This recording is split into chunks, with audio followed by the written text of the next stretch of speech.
మన ప్రభువైన యేసుక్రీస్తు పరిశుద్ధ నామములో నేటి పాడ్కాస్ట్ ద్వారా వాక్యం ఉంటున్న ప్రతి వారికి నా హృదయపూర్వకమైనటువంటి వందనాలు. దేవుడు మిమ్మల్ని దీవించునుగాక. హెబ్రీయులకు రాసినటువంటి పత్రిక 10వ అధ్యాయము 9వ వచనం.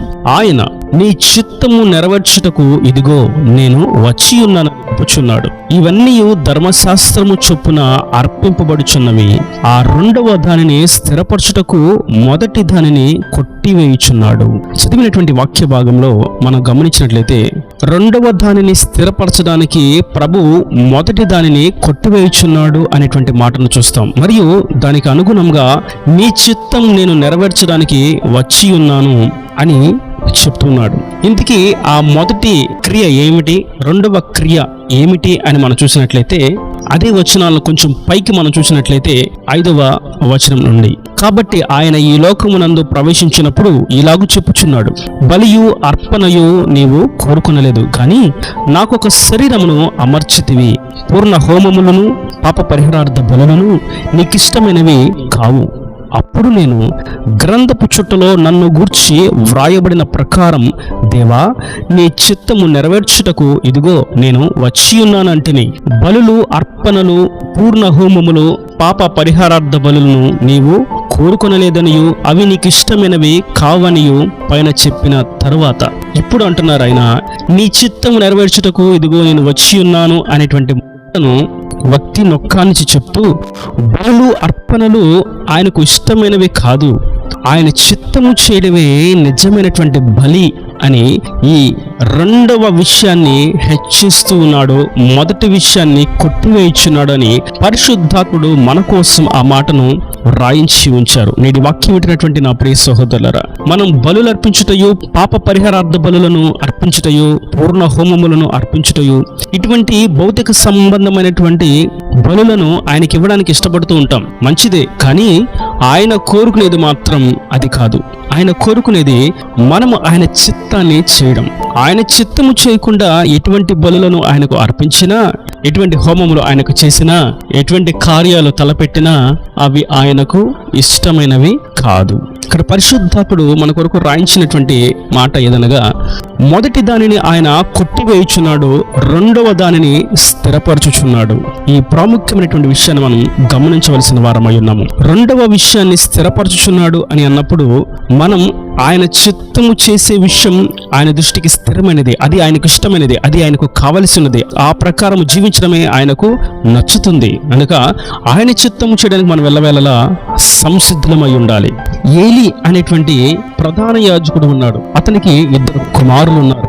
ఆ కుమారులు త్రోవ తప్పి చేయకూడనటువంటి పనులు చేస్తూ, దేవునికి ఆయాసకరంగా ప్రవర్తిస్తూ, ధర్మశాస్త్రానికి విరుద్ధమైనటువంటి క్రియలను జరిగిస్తూ ఎంతో పాపమును కూడగట్టుకున్నారు.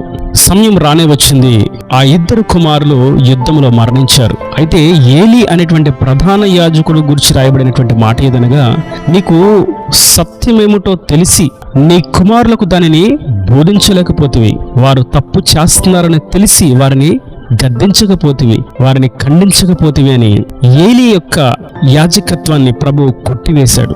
నీ కుమారుల్లో నీ సంతతిలో ఎవడును నాకు ఇక యాజకులుగా ఉండనేరరు అని ఏలి యొక్క కుటుంబాన్ని ప్రభు కొట్టివేశాడు. ఎందుకని అని మనం చూసినట్లయితే ఈ ప్రధాన యాజకుడు ఏలి, వారి కుమారులు హోఫ్ని, ఫినేహాసు అనేటువంటి వారు ప్రభుకు రోజు దహన బలులు అర్పిస్తున్నారు, పాప పరిహారార్థ బలులు అర్పిస్తున్నారు, యాజక ధర్మాన్ని నిర్వర్తిస్తూ ఉన్నారు. ప్రభుకు ఇంపైన హోమముగా ఆయనకు సుగంధ ద్రవ్యములను ఆగ్రహిస్తున్నారు. ఈ భౌతిక సంబంధమైనటువంటి క్రియలు అన్నీ చేస్తూ ఉన్నారు, కానీ అవి ఆయనకు ఇష్టమైనవి కావు. ఏమిటి మరి ఆయనకు ఇష్టమైనది అని అంటే ఆయన చిత్తము చేయడం ఆయనకు ఇష్టం. ఆ అర్పణలను అర్పించేటప్పుడు ఏ విధంగా స్వభావం ఉండాలి, అంతరంగం ఏ విధంగా దేవుని దృష్టికి యోగ్యమైనదిగా ఉండాలి, పరిశుద్ధతను పవిత్రతను ఏ విధంగా కాపాడుకోవాలి, మాట ఏ విధంగా ఉండాలి, చూపులు తలంపులు ఏ విధంగా ఉండాలి, వస్త్రధారణ ఏ విధంగా ఉండాలి, ఇతరులకు మాదిరిని ఏ విధంగా కనపరచాలి, క్రీస్తు యొక్క సత్యవాక్యాన్ని ఇతరులకు ఏ విధంగా అర్థవంతంగా వివరించాలి, వారు ఉన్నటువంటి ఆందోళనకరమైనటువంటి పరిస్థితుల్లో స్పష్టతను ఏ విధంగా తెలియచేయాలి, ఇటువంటి ఆయన చిత్తము చేసేటువంటి క్రియలు ఆయనకు ఇష్టము. కానుకను అర్పించి కోపముతో ఉద్రేకముతో ఉన్నట్లయితే ఆ కానుక ఆయన దృష్టికి హేయమైనది. ప్రార్థన చేసి పరిశుద్ధులను ద్వేషిస్తే ఆ క్రియ ఆయనకు హేయమైనది. ఆరాధన చేసి ఆత్మీయులకు ఆటంకంగా నిలబడితే ఆ క్రియ ఆయనకు ఆయాసకరమైనది. మందిరానికి వెళ్లి మహోన్నతుని యొక్క వాక్యాన్ని వినకపోతే, మహిమ కలిగినటువంటి సందేశాన్ని అంగీకరించకపోతే అది ఆయనకు ఆయాసకరమైనది. కనుక మనం ఆయాసకరమైనటువంటి క్రియలను ప్రక్కన పెట్టి ఆయన ఉద్దేశాన్ని నెరవేర్చేటువంటి, ఆయన చిత్తాన్ని నెరవేర్చడానికి మనం ఎల్లవేళలా సంసిద్ధులమై ఉండాలి. ఈ విషయాలను మనం ప్రభు అయినటువంటి యేసుక్రీస్తు యొక్క జీవితంలో మనం గమనించినట్లయితే ఆయన ఈ ఆచార సంబంధమైనటువంటి క్రియలన్నిటినీ గద్దించాడు, ఖండించాడు, వ్యతిరేకించాడు. మీరు పాత్ర యొక్క వెలుపలి భాగాన్ని శుద్ధి చేయడం కాదు, పాత్ర యొక్క లోపలి భాగాన్ని శుద్ధి చేయాలని వారికి ఎన్నో విషయాలను బోధించాడు. అన్నిటికంటే ముఖ్యముగా మీరు ప్రేమ కలిగి ఉండాలి, ప్రభువును పూర్ణ హృదయంతో ఆరాధించాలి అని శ్రేష్టమైనటువంటి ఆజ్ఞలను తెలియచేశాడు. వ్యభిచారము చేయట్లేదు అని మీరు అనుకుంటూ ఉన్నారు, కానీ మీ చూపులతో ఎంతమంది స్త్రీలను వ్యభిచారపు చూపుతో చూచి ఉన్నారో మీరు అన్నిసార్లు పాపము చేసిన వారే అని అన్నాడు. మీరు దొంగతనము చేయట్లేదేమో, కానీ ఎదుటివారి యొక్క వస్తువులను, ఈవులను చూచి ఇది నాకు కావాలి అని ఎప్పుడైతే మీరు మనసులో కోరుకుంటారో అప్పుడే మీరు దొంగతనము చేసినట్లు అని చెప్పాడు. మీరు ఎవరిని నరహత్య చేయట్లేదు అని అనుకుంటున్నారు, కానీ ఎవరినైతే మీరు ద్వేషిస్తున్నారో, కోప్పడుతున్నారో, ఉద్రేకంతో వారి విషయంలో ప్రవర్తిస్తున్నారో అప్పుడే మీరు వారిని నరహత్య చేశారు అని ప్రభువు తెలియచేశాడు. ఇలా ఆయన భౌతిక సంబంధమైనటువంటి బలులను నిర్లక్ష్యపరుస్తూ కొట్టివేయచ్చు ఆయన చిత్తము చేయడమే చాలా ప్రాముఖ్యము, ఆజ్ఞానుసారంగా జీవించడమే చాలా ముఖ్యము అని రెండవ విషయాన్ని స్థిరపరిచాడు. కనుక నేను ఈ వాక్యం వింటున్నటువంటి నా ప్రియ సహోదరులారా, మనం ఆయన చిత్తము చేయడానికి సంసిద్ధులమై ఉండాలి. పూర్ణ హృదయంతో ఆయనను ఆరాధించడానికి మనం సంసిద్ధులమై ఉండాలి.